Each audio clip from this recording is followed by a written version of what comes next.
O Jornal Nacional dá início, nesta segunda-feira, a uma série de entrevistas ao vivo com os principais candidatos à presidência da República. Nós vamos abordar aqui temas polêmicos das candidaturas e também confrontar os candidatos com as suas realizações em cargos públicos. É claro que não seria possível esgotar esses temas todos numa única entrevista. Mas nas próximas semanas os candidatos estarão também no Bom Dia Brasil e no Jornal da Globo. O sorteio, realizado com a supervisão de representantes dos partidos, determinou que a candidata do PT, Dilma Rousseff, seja a entrevistada de hoje. Nós agradecemos a presença da candidata. Boa noite, candidata. Boa noite. E informamos também que o tempo de 12 minutos da entrevista começa a contar a partir de agora. Candidata, o seu nome como candidata do PT à presidência foi indicado diretamente pelo presidente Lula. Ele não esconde isso de ninguém. Algumas pessoas criticaram, disseram que foi uma medida autoritária por não ter ouvido as bases do PT. Por outro lado, a senhora não tem experiência eleitoral nenhuma até este momento. A senhora se considera preparada para governar o Brasil longe do presidente Lula? Olha, William, Fátima, eu considero que eu tenho experiência administrativa suficiente. Eu fui secretária municipal da Fazenda, aliás, a primeira secretária municipal da Fazenda de Capital. Depois eu fui sucessivamente, por 2 vezes, secretária de Energia no Rio Grande do Sul. Assumi o Ministério de Minas e Energia, também fui a primeira mulher e fui coordenadora do governo ao assumir a chefia da Casa Civil, que, como vocês sabem, é o segundo cargo mais importante na hierarquia do governo federal. Então eu me considero, viu, William, preparada para governar o país. E mais do que isso, eu tenho experiência, eu conheço o Brasil de ponta a ponta, conheço os problemas do governo brasileiro. A sua relação com o presidente Lula, a senhora faz questão de dizer que é muito afinada com ele. Junto a isso, o fato de a senhora não ter experiência e ter tido o nome indicado diretamente por ele, de alguma maneira, a senhora acha que isso poderia fazer com que o eleitor a enxergasse, ou enxergasse o presidente Lula atualmente como um tutor do seu governo, caso eleito? Você sabe, Bonner, o pessoal tem de escolher o que eu sou. Uns dizem que eu sou uma mulher forte, outros dizem que eu tenho tutor. Eu quero te dizer o seguinte, a minha relação política com o presidente Lula, eu tenho imenso orgulho dela. Eu participei diretamente com o presidente, fui o braço direito e esquerdo dele, nesse processo de transformar o Brasil num país diferente, um país que cresce, que distribui renda, em que as pessoas têm a primeira vez, depois de muitos anos, a possibilidade de subir na vida. Então, eu não vejo problema nenhum na minha relação com o presidente Lula. Pelo contrário, eu vejo que até é um fator muito positivo, porque ele é um grande líder e é reconhecido isso no mundo inteiro.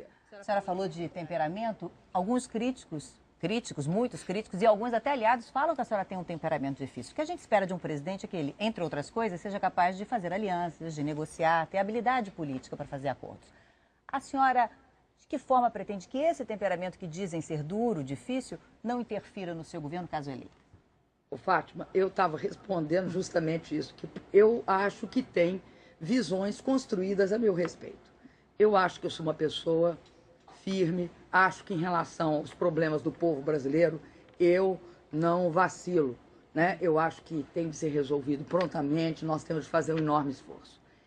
Eu me considero hoje, até pelo cargo que eu ocupei, extremamente preparada no sentido do diálogo. Nós, do governo Lula, somos eminentemente um governo do diálogo. Em relação aos movimentos sociais, você nunca vai ver o governo do presidente Lula, né, tratando qualquer movimento social a cacetete. Primeiro, nós negociamos, dialogamos. Agora, nós também sabemos fazer valer a nossa autoridade. Nada de ilegalidade nós compactuamos.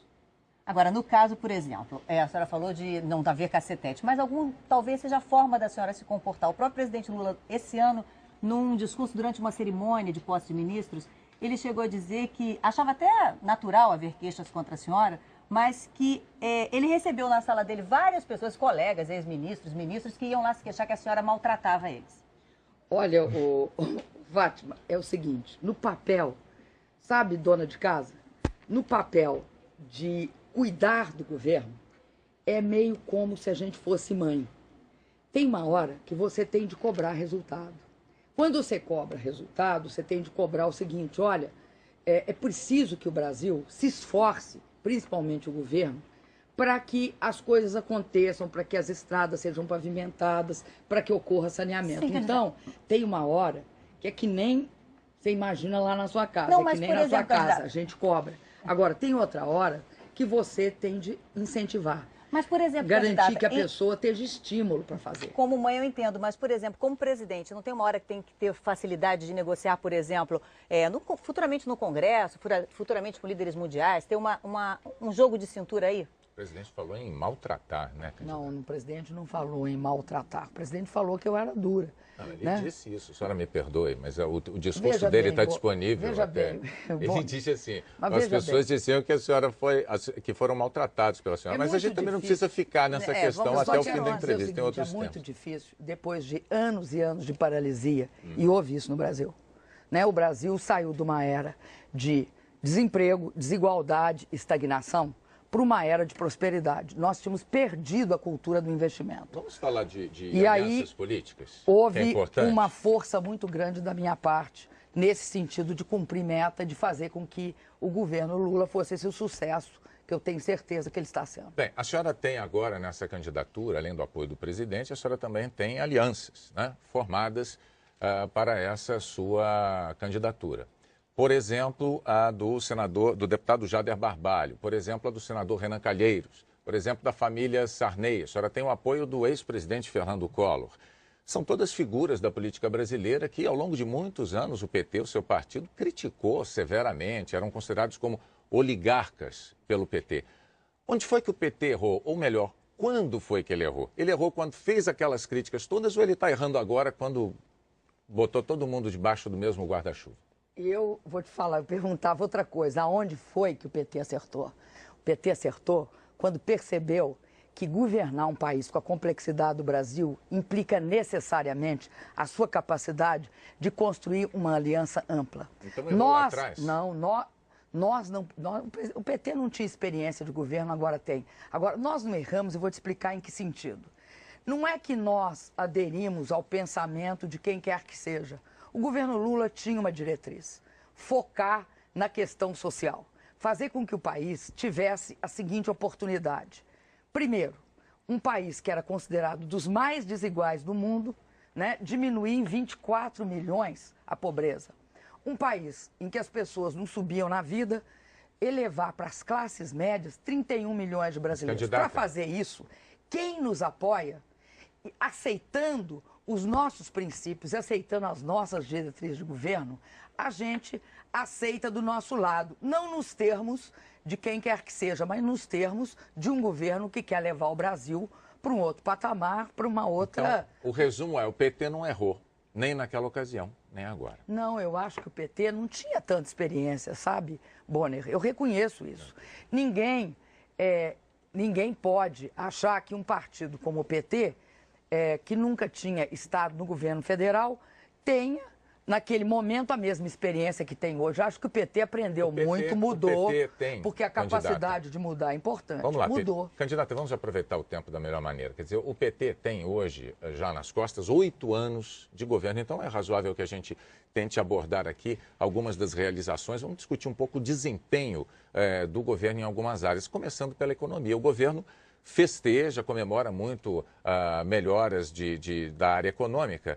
No entanto, o que a gente observa é que quando se compara o crescimento do Brasil com países vizinhos, como Uruguai, Argentina, Bolívia, e também com aqueles pares dos BRICS, os chamados países emergentes, como China, Índia, Rússia, o crescimento do Brasil tem sido sempre menor do que de todos eles.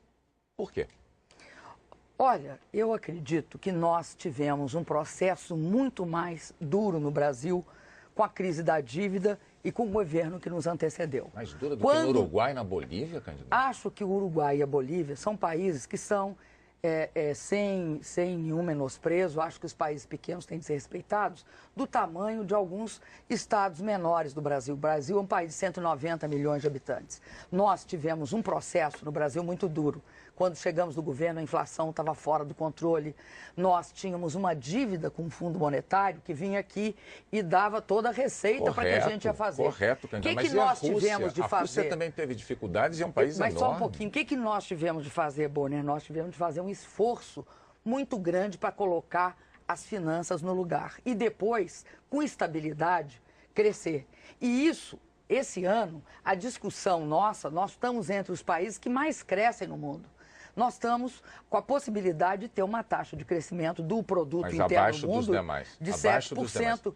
Não necessariamente, Bonner, porque a queda, por exemplo, na Rússia, sem fazer comparações com soberba, mas a queda da economia russa no ano passado foi terrível. A senhora, nós de alguma maneira, tivemos um nível mínimo, criamos quase 1.700.000 empregos no ano da crise. Vamos falar um pouquinho, então, de um outro problema, que é o saneamento. Segundo números do IBGE, o saneamento no Brasil passou de 46,4% para 53,2% no governo Lula, um aumento pequeno, de 1 ponto percentual mais ou menos ao ano.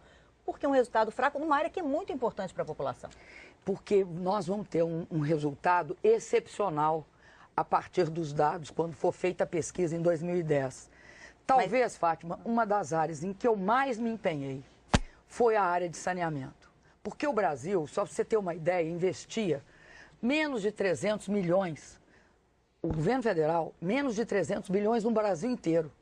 Hoje, aqui no Rio, numa favela, aqui, a da Rocinha, que eu estive hoje, nós investimos mais de 270 milhões. Esses são dados de 6 anos, quer dizer, esse resultado que a senhora está falando vai aparecer de um ano e meio para cá? Porque o que aconteceu? Nós lançamos o programa de aceleração do crescimento para o caso do saneamento na metade de 2007. Começou a amadurecer porque o país parou de fazer projeto, prefeitos e governadores apresentaram os projetos agora, em torno de início de 2008. E aceleraram. Agora, eu estava vendo, recentemente, nós temos hoje uma execução de obras no Brasil inteiro. Aqui, Rocinha, Pavãozinho, Complexo do Alemão, obras de saneamento, obras de habitação, a Baixada Santista no Rio e a Baixada Fluminense aqui, no Rio de Janeiro, ela teve um investimento monumental em saneamento. A gente gostaria agora que a senhora, em 30 segundos, desse uma mensagem ao eleitor, se despedindo, então, aqui da sua participação no Jornal Nacional. Olha, eu agradeço a vocês dois e quero dizer para o eleitor o seguinte: o meu projeto é dar continuidade ao governo do presidente Lula, mas não é repetir, é avançar e aprofundar. É, basicamente, esse olhar social que tira o Brasil de uma situação de país emergente e leva o nosso país a uma situação de país desenvolvido, com renda, com salário decente, com professores bem pagos e bem treinados. Eu acredito que o Brasil é a hora e a vez dele, que nós vamos chegar a uma situação muito diferente, cada vez mais avançada agora, no final de 2014, nesse governo. Muito obrigada, candidata, pela sua participação aqui na bancada do Jornal Nacional. Amanhã, entrevistada ao vivo aqui no Jornal Nacional, será a candidata do PV, Marina